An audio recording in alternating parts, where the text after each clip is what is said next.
Bismillahirrahmanirrahim.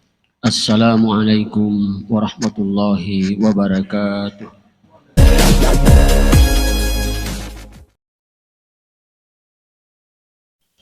Alhamdulillah.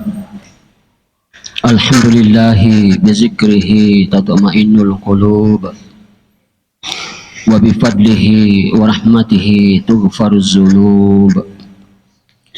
Ashhadu an la ilaha illallahul khaliqul ma'bud wa ashhadu anna Muhammadan abduhu wa rasuluhu shadiqul mau'ud. Allahumma salli wa sallim wa barik ala nabiyyina Muhammad wa ala alihi wa sahbihi zawil karami wal jud. Amma ba'd. Wa ya ayyuhan nas ittaqullaha haqqa tuqatih wa la tamutunna illa wa antum muslimun. Faqala Allah Ta'ala fi kitabil karim, a'udzu billahi minasyaitonir rajim, bismillahirrahmanirrahim.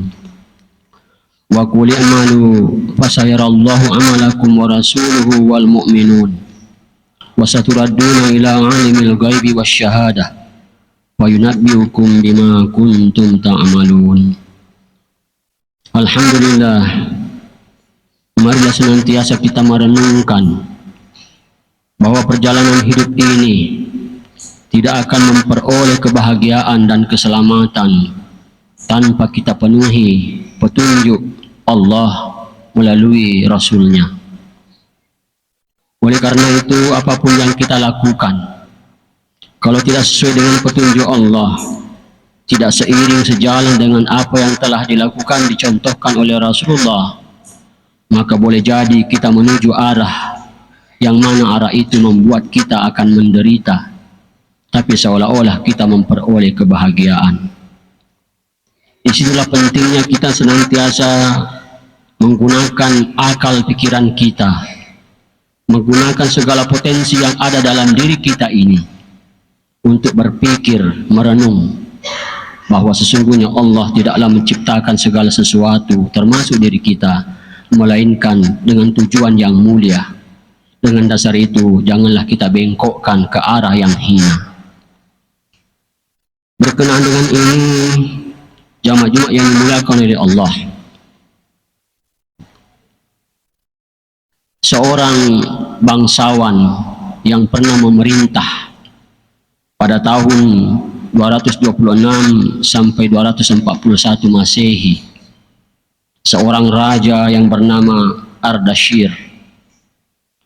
Dari pengalamannya memerintah rakyatnya dengan wilayah yang begitu luas, detik-detik akhir hayatnya beliau pernah duduk termenung.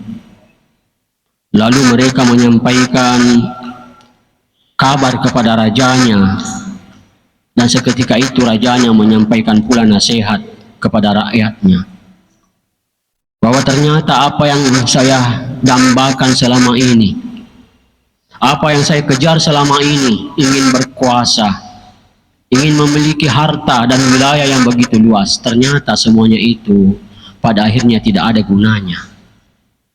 Karena itu Ardashir menyampaikan nasihat kepada pengawal-pengawalnya dan kepada rakyatnya tentang 4 hal. Yang pertama, kebangsawanan raja ternyata tidak ada artinya kalau selama ini kita tidak sopan dan santun kepada rakyat.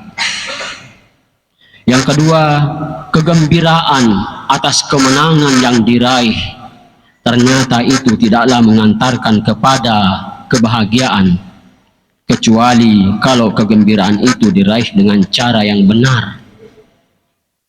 Yang ketiga, kekerabatan ternyata itu sangat dibutuhkan, tapi jangan sampai kekerabatan itu terputus hanya karena ambisi untuk meraih jabatan.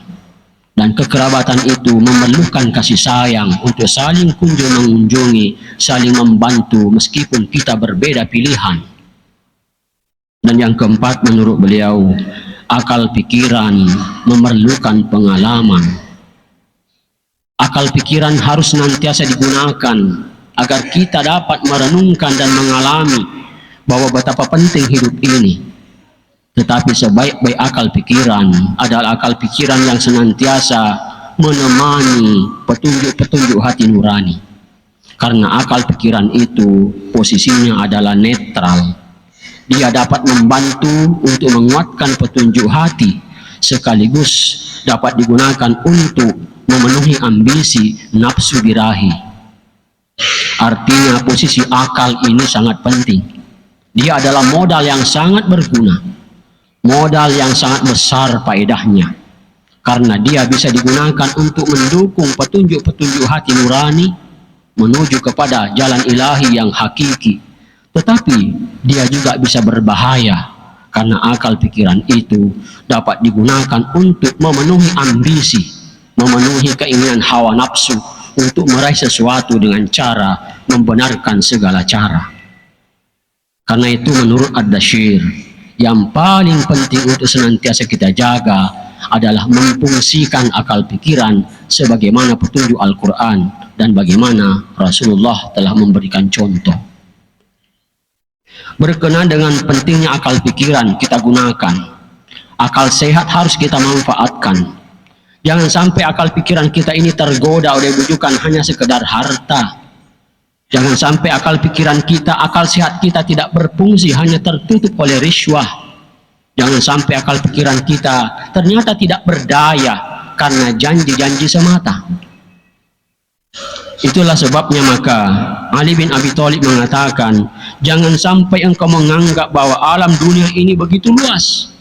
Ternyata alam yang ada dalam diri kita itu jauh lebih luas. Tetapi alam yang ada dalam diri kita sebagai potensi itu bisa kita renungkan, bisa kita rasakan luasnya ketika kita mampu menggunakan akal pikiran secara sehat.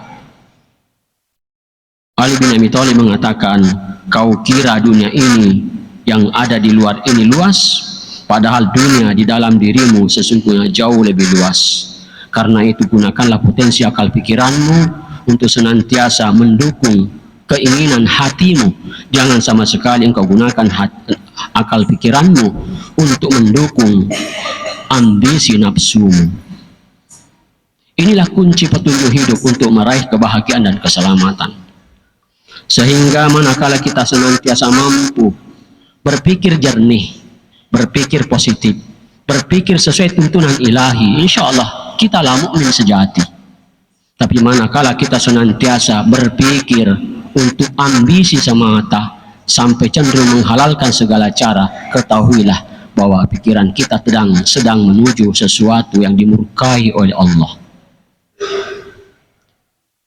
Jamaah yang dimuliakan oleh Allah, berkenaan dengan ini pula maka Ali bin Abi Thalib pernah menyampaikan nasihat bahwa siapa yang menghimpun 6 hal maka baginya adalah tanda-tanda menuju kebahagiaan, dan baginya tidak perlu lagi bersusah payah dan khawatir karena takut mendapatkan azab neraka, karena sudah pastilah dia sedang berada di jalan menuju titian ilahi yang ditunjukkan nanti sampai kepada surganya.